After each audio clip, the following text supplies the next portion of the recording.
मानदेशाची सत्य समाज शेतकऱ्यांचा आवाज। दहिवडी बसस्थानकातील समस्यांवर शेखरभाऊ गोरे आक्रमक, विद्यार्थ्यांच्या तक्रारींची घेतली दखल। दहिवडी बसस्थानकातील एसटी बस सेवा आणि बसस्थानकाच्या व्यवस्थापनाबाबत विद्यार्थ्यांकडून प्राप्त झालेल्या विविध तक्रारींची जिल्हा मध्यवर्ती बँकेचे संचालक मान्य श्री शेखरभाऊ गोरे यांनी आज 25 ऑगस्ट रोजी प्रत्यक्ष दखल घेतली।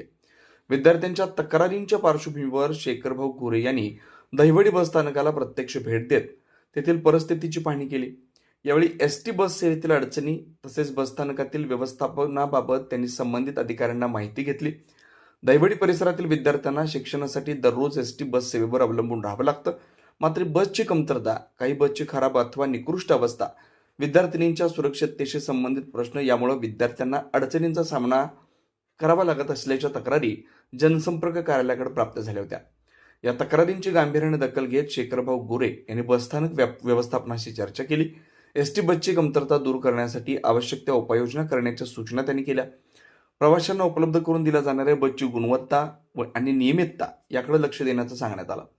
बसस्थानकात प्रवाशांसाठी पिण्याच्या पाण्याची पुरेशी आणि स्वच्छ व्यवस्था असणं आवश्यक आहे, मात्र या सुविधेबाबत तक्रारी प्राप्त झाल्यानं शेखरभाऊ गोरे यांनी पिण्याच्या पाण्याची योग्य व्यवस्था करण्याबाबत संबंधित व्यवस्थापनाला स्पष्ट सूचना दिल्या। विद्यार्थ्यांनी सर्वसामान्य प्रवाशांना चांगली एसटी सेवा मिळणं हा त्यांचा हक्क आहे, त्यामुळे विद्यार्थ्यांना येणाऱ्या अडचणी तातडीने दूर करून बस सेवा अधिक सक्षम करण्यासाठी आवश्यक ती कार्यवाही करावी अशी भूमिका यावेळी शेखरभाऊ गोरेंनी मांडली।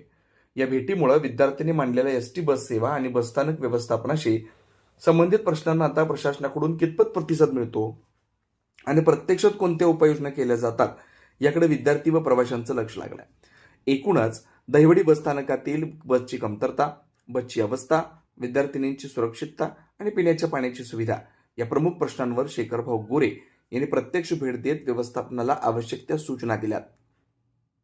आता या सूचनांची अंमलबजावणी कितपत होते हे पाहणं महत्त्वाचं ठरणार आहे। भूमी मानदेशाची संपादक श्री बापूसाहेब कोळेकर, धुळदेव।